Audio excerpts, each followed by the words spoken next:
Hey, welcome to Staying Strong for Marriages, a YouTube channel dedicated to helping people work through marriage separation or divorce. Hey, today I'm going to be looking at a few studies that I found. I was looking at essentially what are the effects of premarital sex and premarital cohabitation. Just looking at some different studies. I like to do these culture things and I look at the stats. Me going back to actually one study in the 1980s, looking at some of the things of how they were in the divorce rates, like 30, 40 years ago. Follow that up by the study that came out by the Census Bureau in 2000. This is all in the States. And then look at a couple studies, one from Western Washington University, as well as another one from Arizona State. So part one we're going to be looking at today is an article called Marriage, Divorce, and Living Arrangements by Paul C. Glitch, Arizona State University. I'm going to run through these things really quick and just hit the highlights. So it says about one half of first marriages of young adults today are likely to end in divorce. For second marriages, the projected level is closer to 60%. It also says about 3/4 of young divorced persons are likely to eventually remarry. I should say that this came out in this journal March of 1984. So I'm basically going to look at this and then we'll jump ahead to a more current statistic just to give us an idea of what's been transpiring over a few decades. So it says nearly all Americans eventually marry. About 95% of the population above 45 years of age in the United States in 1980 had married. But the situation has been changing markedly among younger Americans.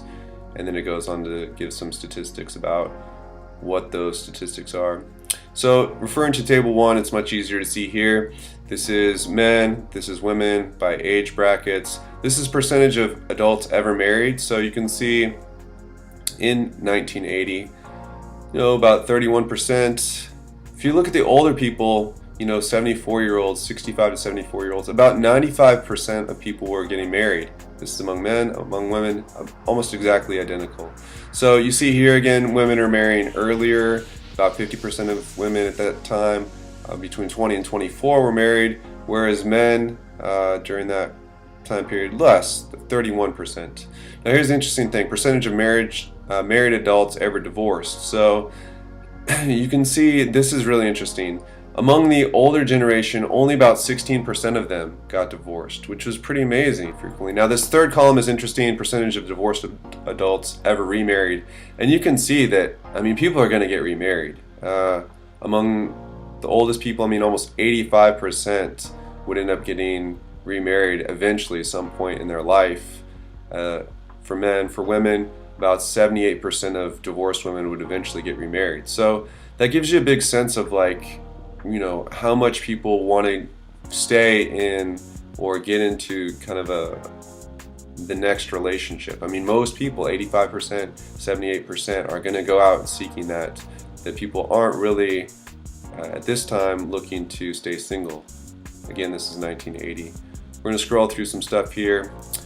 So it says a tripling during the last 2 decades in the proportion of children born out of wedlock is one of the most extreme happenings associated with a sharp decline in marriage. The proportion of children born to unmarried mothers rose from 5% in 1960 to 11% in 1970 to 18% in 1980. And we'll look a little bit more here in a bit in another article about what that kind of means for children. But this says the number of unmarried couples has been increasing at an extremely rapid rate. So people are choosing not to get married. About 15% per year during the last decade. And it says a reasonable prognosis is that the number of cohabitating unmarried couples may come close to doubling during the 1980s. This next article we're going to look at by Teachman is going to look at the statistical effects of pre-marriage sexual partners as well as the effects of cohabitation. And it might surprise you what the study has found. This is just interesting because you can kind of see statistically where children end up going, whether to mom or to dad. In 1981, so living with two parents, about 76% of children were living with two parents, and about 20% were living with one parent. Of that 20%, about 18 out of 20, that's 90% of these kids would end up going to live with mom, 10% going to live with dad. So, that's pretty interesting in the 80s. And those dads, some of them about half got remarried. A little bit less than half of the moms got remarried. So anyway, there's that. Let's jump over here to Teachman, 2003 article. I'm just going to hit the highlights. It basically says it's estimated that nearly 60% of unions formed in the early 1990s began with cohabitation.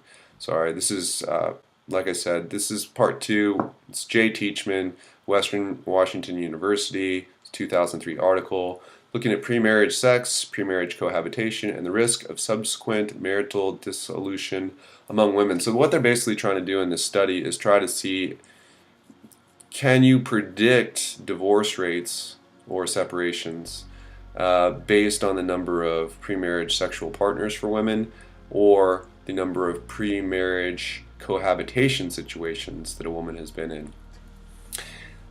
Like this other article said that, where was this right here? It just mentioned this, that cohabitation was going to be going up, right? This is what was suggested in the, yeah, a reasonable prognosis is that the number of cohabitating unmarried couples may come close to doubling during the 1980s. So if we jump forward from this study looking at 1980 to 2003, jump forward 23 years into the future, and what Teachman is saying is it's by 2000 estimated that nearly 60% of unions formed in the early 1990s began with cohabitation.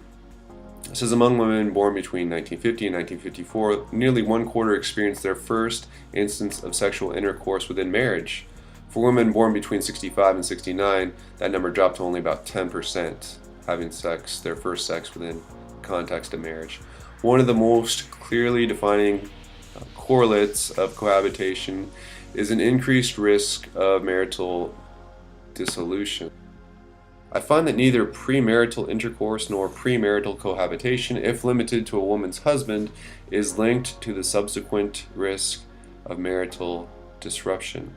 However, intimate premarital relationships with other men are associated with substantial increases in the likelihood of divorce.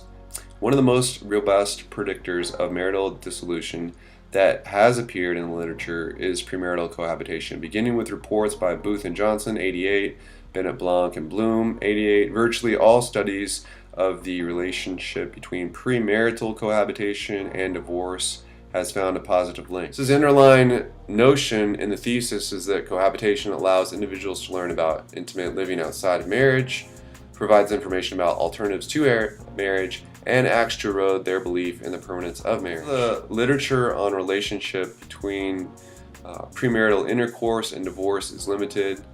That this study found a relatively strong, positive relationship between premarriage sex and divorce. Scroll on down here. It says one of the findings was only respondents who had cohabitated with someone in addition to their spouse were at a higher risk of marital instability. That was surprising to me. One group consisted of cohabitating couples who plan to marry and are using cohabitation as a newly evolved stage in the courtship process. The second group consisted of very different couples who had no plans to marry and are using cohabitation as an alternative to marriage.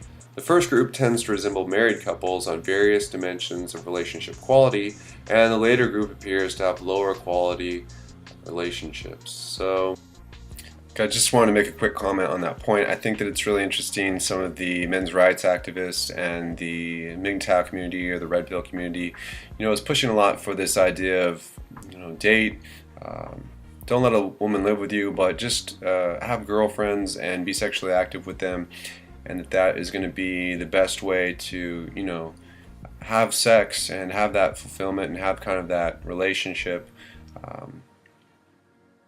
that's similar to marriage, but it doesn't tangle men up in all the legal and financial kind of court stuff should the woman decide that she wants to take off. And while I kind of see that from the risk reduction aspect, one thing that this article would say to those guys is like, look, you can do that, but you should expect to have lower quality of relationship with women for whatever reason. For me, I would say it has a lot to do with trust, and the trust comes from commitment, and trust and commitment kind of contribute to a higher quality, more honesty, more vulnerability, more comfort, less anxiety, things of those natures. Now, those guys, they might disagree with me, but as today, that's kind of where I am, and I think that's one interesting takeaway for me as just kind of a researcher, a guy out there looking at all the options and saying, what's really good for our society and our culture. I think that's worth stating. So that's a lot to test for. Pretty cool that they can test for all those things ranging from race, religion, education, and all those other factors. Pretty interesting. Women, pre-marriage sex, 81% of these women had premarital sex. 26% of those, or 26% of the sample, the first premarital sex was with their husband, and the other 55 was with some other man. So the age of first sex was 18, and it says results for the model indicate effects are similar to those found in previous research. That the risk of divorce is greater for women who marry early, are black, have premarital birth or premarital children, have fewer siblings, have less educated mothers, have had experiences with other than two-parent families. So, in addition, women who marry men with less education, men who were married before, men of different race or religion, men who are at least 2 years younger, or men who believe that religion is very important, are at a higher risk of marriage disruption. I hear that men who think that religion is very important led to higher risk of marital disruption. This, of course, was quite shocking to me. I want to dig in further about why that is. Anyway, it indicates that premarital cohabitation is associated with a 33% increase in the likelihood of marriage disruption at each point in the marriage. So Model 3 indicates a dichotomous variable relationship, including premarital sex. So either you had it or you didn't. And indicates that women who had their first sexual encounter prior to first marriage are about 34% more likely to experience marital dissolution at each point in their marriages. Here, but this is a really important factor, that religion important to very important for the men. It sounds like a high degree of negative influence, and why is that? That's something really, really, why is that? Because my assumption would be that wouldn't be the case. We'll just go down here because it's easier to read it. The effect of having cohabitated twice is about 44% larger than the effect for having only cohabitated with her husband. So that's a pretty big percent, 44%. The effects for premarital sex in Model 2 indicate that it is only women whose first sex was with someone other than their husband who experience an increased risk for marital disruption, but it's 144% higher. So, man, I don't know. That's like really big. It's like if you can marry someone who's a virgin, it seems like in this study that you should really see that as a great blessing, a great thing. Lastly, it's only women who have had more than one intimate premarital relationship who have an elevated risk of marital disruption. So it's, I guess, not just, a one-off sexual encounter doesn't have that big of effect, but who've had more than one, that leads to an elevated risk of marital disruption. This effect is the strongest for women who have had multiple premarital co-residential unions. And that's that study. Trends. This is by the Population Bureau. Good stuff. Population Reference Bureau. U.S. Economic and Social Trends since 2000. You can check that out. You can get the whole study online. It says percentage of persons who have never married by sex and age. So it's going to look at 1970, 2000, 2008. And you can just see that, people that have never married, it's going up, people are marrying less. We already know this, but here you can just see it. Again, the total. Let's look at the total for women. 1970% who had never married, 21%, 24%, 28%. So those are rising over time. less women getting married with men, less men getting married, 26, 30, and 35. Percent distribution of U.S. households by type. So where are people at? Are they going to be in married couples with children, married couples without children, single parent with children, other, or living alone? So in 1970, married couples with children, about 40% we'll say. Now it's around 20%. Married couples without children, 30%. There's actually less married couples who are living without children. Huh. Well, that's interesting. This is a big one. Single parents with children was 5.7%, jumped to 9.2%. Today, 10 years ago, we were at 9.6%. Number of people living alone, 17.6, 25. That's a quarter of people living alone, man. And 27.8. So I guess when they do the next Census Bureau, we'll get some updated stats, but for right now, that's what they have for us. This is from the 2000 census. Yeah. What is this? Just the racial, ethnic differences in family and households in 2008. Percent currently married. White people about 54. Black 30, Hispanic 46, Asian Americans 60. Percent never married 27, 28, 38 for Hispanics, 29% for Asian Americans. So percent of births to unmarried women 27%, 70%, one half, and 17% among Asian Americans. Household type by percent, married couples with children 20%, 13%, 31%, 33%. And then single mothers with children, so 5% for white, 18% black, 13% Hispanic, 4%, and then living alone 29, 32, 18, 20. Okay, so I think that's that for that. So last one I'm going to go and look at is, what effect does this have on children? And this is a quick article about the perfect storm of family instability and disrupted attachment. I like this because it tells us what the attachment theory is. And right here, to summarize, the theory of attachment describes what happens in human relationships when children begin life by developing either 1, confidence in the dependability and availability of others, or 2, the sense that there is little security in important relationships. Now, one thing I bring this up is because there's definitely a ton of people that, actually forget about that. Let's just go down here. It says that over 40% of children in the U.S. are now born to unmarried women. They just go on to look at what is that going to mean for kids. It says marital status at birth is a pretty good proxy for children's long-term family structure. So really it's saying, if you want to bring children into the world, it's really ideal situation to bring them into a, mother and a father or married type of household, because they say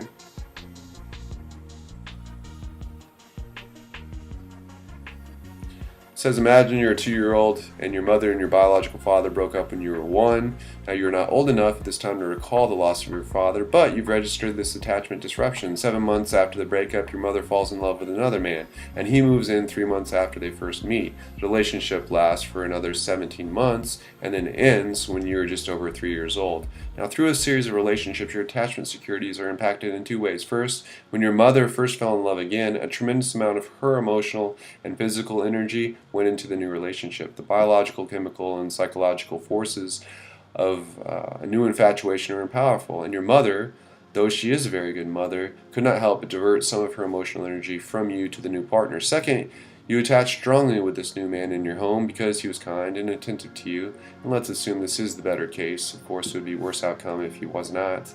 But assuming that this is the better case, he was attentive and kind. But he originally fell for your mother and not for you. Once he and your mother split up, he pretty much disappeared from your life. Lather, rinse, repeat, lather, rinse, repeat. They're saying, what's going to happen if this continues for the next 10 years, let's say. So they say, he believes that as a society we have steadily eroded, or that we're dismantling the cultural systems couples have used historically to clarify, form, and signify commitment. He says he's not an attachment theory expert. He says, and it may not be too hard to imagine the negative outcomes that these trends portend. Maybe our society will make immense successful adaptations to the powerful forces I'm identifying here, but I do not see how it all blows over.